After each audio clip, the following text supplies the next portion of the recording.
मित्रों, हिंदू धर्म, वेद, पुराण, ग्रंथ और अन्य धार्मिक पुस्तकों में हिंदू धर्म की संस्कृति और विरासत का वर्णन किया गया है।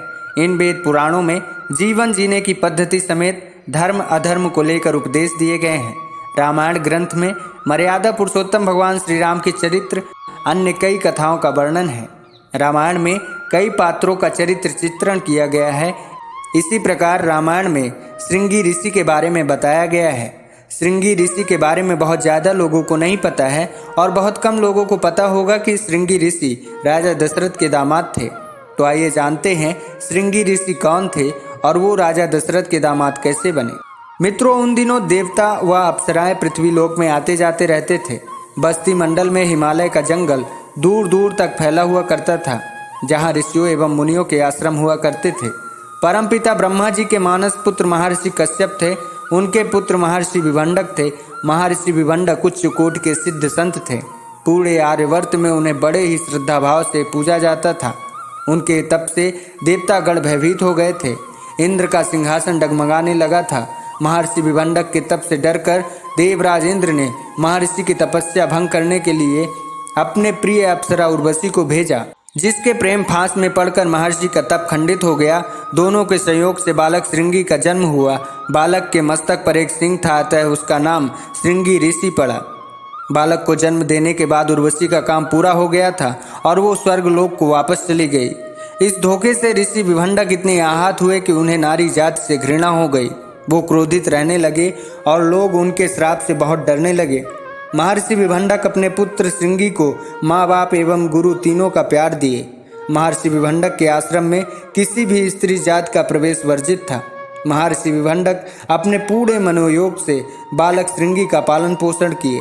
महर्षि श्रृंगी अपने पिता और आश्रम के ऋषियों के अलावा और किसी को जानते ही नहीं थे। सांसारिक वृत्तियों से मुक्त यह आश्रम साक्षात स्वर्ग सा लगता था। यह आश्रम मनोरमा, जिसे सरस्वती भी कहा जाता था, उसी के तट पर था। मित्रों, एक अन्य जनश्रुति के अनुसार एक बार महर्षि विभंडक इंद्र की प्रिय अप्सरा उर्वशी को देखते ही उस पर मोहित हो गए और नदी में स्नान करते वक्त उनका स्खलन हो गया।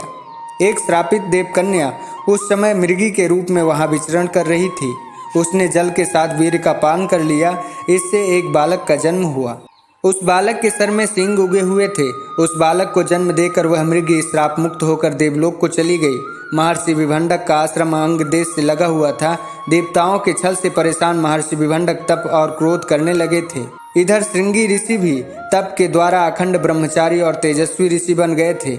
एक बार अयोध्या के राजा दशरथ के मित्र रोमपाद, जिन्होंने किसी ब्राह्मण की बात न मानकर उन्हें नाराज कर दिया था, इसके बाद रोमपाद के राज्य में वर्षा ही नहीं हो रही थी। राज्य में सूखा पड़ गया था। इसके बाद राजा रोमपद ने इसके उपाय के लिए कुछ मंत्रियों और ब्राह्मणों से इसका हल निकालने के लिए कहा। तो मंत्री और ब्राह्मणों ने राजा रोमपद से कहा, अगर किसी भी तरह महर्षि विभंडक के पुत्र महर्षि श्रृंगी के चरण कमल आपके राज्य में पड़ जाएं, तो राजन, आपके राज्य का अकाल दूर हो जाएगा। लेकिन इस बात की खबर किसी भी तरह महर्षि विभंडक को नहीं होनी चाहिए, नहीं तो उनके क्रोध से बचना मुश्किल होगा। इस पर राजा रोमपद ने अपने राज्य की कुछ कन्याओं को बुलाकर कहा कि वो श्रृंगी ऋषि को लुभाकर ले आएं। उन कन्याओं ने राजा से एक नाव बनवाई और उसी नाव पर एक कुटिया बनवाई और उसे श्रृंगी ऋषि के आश्रम लेकर गईं। इसके बाद एक कन्या श्रृंगी ऋषि के पास गई और बात की। इस दौरान महर्षि विभंडक अपने आश्रम में नहीं थे। श्रृंगी ऋषि ने राजा के यहाँ से लाए हुए कुछ खाद्य पदार्थ दिए। इस पर श्रृंगी ऋषि अति प्रसन्न हुए। जब श्रृंगी ऋषि उस कन्या से मिलने लगे तो वो कन्या उन्हें लुभाने लगी और कुछ समय बाद वह वहाँ से चली गई। इसके बाद जब विभंडक ऋषि आश्रम में आए तो उन्होंने श्रृंगी ऋषि की हालत देखकर पूछे कि आश्रम में कोई आया था क्या।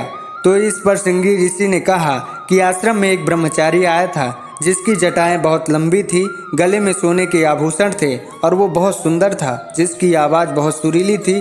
इस पर विभंडक ऋषि ने कहा, वो जरूर कोई राक्षस था। जो सुंदर रूप लेकर आया था वो ऐसा ही करते हैं और तपस्या में विघ्न डालते हैं। इसके बाद विभंडक ऋषि उस कन्या को खोजने लगे, मगर वो कन्या उन्हें कहीं नहीं मिली। इसके बाद वह कन्या फिर श्रृंगी ऋषि के पास गई और वो उन्हें अपने आश्रम में जाने के लिए कहने लगी। श्रृंगी ऋषि उस कन्या के बात से बहुत ज़्यादा आसक्त थे, इसलिए जाने के लिए तुरंत राजी हो गए। इसके बाद कन्या ने उन्हें अपने नाव वाली कुटिया में बिठाया और उन्हें अपनी मीठी मीठी बातों में उलझाए रखा। तब तक नाव अंग देश पहुंच गई। इसके बाद श्रृंगी ऋषि ने जैसे ही अंग देश पर कदम रखा, वर्षा होनी प्रारंभ हो गई।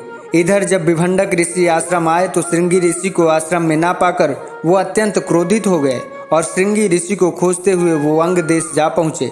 इस बात का पता जब राजा रोमपद को चला तो उन्होंने अयोध्या के महाराज दशरथ और कौशल्या नंदिनी राजकुमारी शांता, जिनको राजा रोमपद ने गोद लिया था, उनका विवाह श्रृंगी ऋषि से करवा दिए और नगर वासियों में ये घोषणा करवा दी कि विवाह के बाद श्रृंगी ऋषि महाराज पद पर आसीन हो गए हैं। जब यह महर्षि विभंडक ने देखा तो उनका क्रोध शांत हुआ और वह महर्षि श्रृंगी और देवी शांता को लेकर आश्रम आ गए। एक बार राजा दशरथ ने संतान प्राप्ति के लिए महर्षि विश्वामित्र के आदेशानुसार पुत्र प्राप्ति यज्ञ करवाया था, तो महर्षि विश्वामित्र ने महर्षि श्रृंगी से ही यज्ञ करवाने के लिए राजा दशरथ को कहा था और महर्षि श्रृंगी के द्वारा किए पुत्र प्राप्ति यज्ञ से अयोध्या नरेश महाराज दशरथ को संतान प्राप्ति हुई, जिनका नाम राम, लक्ष्मण, भरत और शत्रुघ्न था। मित्रों, महर्षि श्रृंगी परम तेजस्वी और प्रखर विद्वान ऋषि थे। तो आज की वीडियो में बस इतना ही। मिलते हैं फिर एक पौराणिक कथा के साथ। तब तक के लिए जय श्री कृष्ण।